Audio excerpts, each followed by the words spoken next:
Hello everyone, we are the A-Team and today's topic is going to be on the differences between TCP and UDP protocols. We will be talking about these protocols to give you a better understanding of how packets are sent back and forth between the respective connections.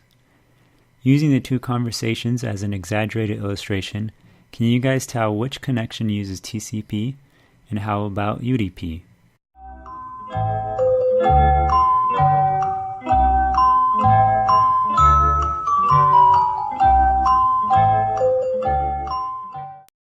Just a brief overview of the two, TCP is one of the main protocols in the TCP/IP networks.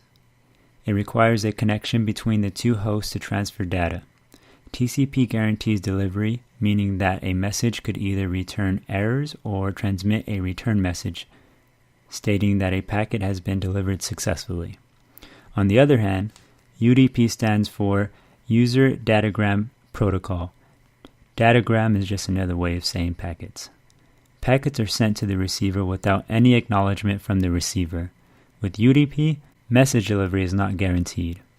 UDP is like mailing a letter at the post office without a delivery receipt. There is no SYN-ACK concept involved in a UDP connection, as it is connectionless. TCP is like mailing a letter with a return receipt at the post office, except that the postmaster will organize the letters in order of mailing and only deliver them in order. The process of transmitting data in a TCP connection is called a three-way handshake. A SYN starts a connection, then an acknowledgement or ACK is required. After an ACK is received, a SYN bit could be added back to the original client, called a SYN-ACK message. From then on, the sequence is repeated and is ended when data is no longer needed for transmission. Hey Aaron, today at work, I tried a new root beer. Got it. Yeah, even Mr. Wells posted on his MySpace it was his all-time favorite root beer. Got it. It's called A&W Root Beer. Can you repeat that? It's called A&W Root Beer. Hey! This was an example of how TCP works. Jacob, the server, is sending Aaron, the client, a message. He accepts the message and then he believes there is an error in the message, or if the message is successfully received, he sends back an acknowledgement to Jacob. The response to his acknowledgement is sent back and is further corrected if there were any errors. Hey Aaron, root beer. Yeah, even Mr.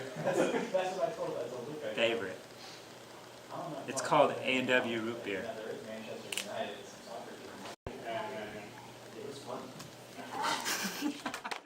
This is how UDP works. Jacob, the server, transmits the message to Aaron. The message he is transmitting contains some errors. However, Aaron, the receiver, still accepts the message and does not send back an acknowledgement. He is confused because the message Jacob sent is incomplete. Here are some real-life examples of UDP and TCP connections. Netflix is a streaming software that uses a UDP connection. Using this connectionless protocol, you get media streaming and data delivery without the server having to acknowledge constant data being sent. HTTP, aka the World Wide Web, uses TCP to load web pages, but before that uses UDP to translate a URL into an IP address. Weather applications uses UDP connections because constant data is being delivered. This means that lost data can easily be replaced as there are constant packets being sent. TCP uses back and forth communication, like a telephone call. If one person didn't hear something, they can ask for it to be repeated.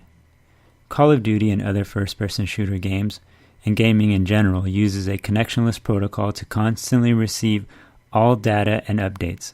This requires a UDP connection as constant data is being transmitted. In conclusion, TCP is used for secure, reliable data transmission while UDP is used for quick, connectionless data delivery.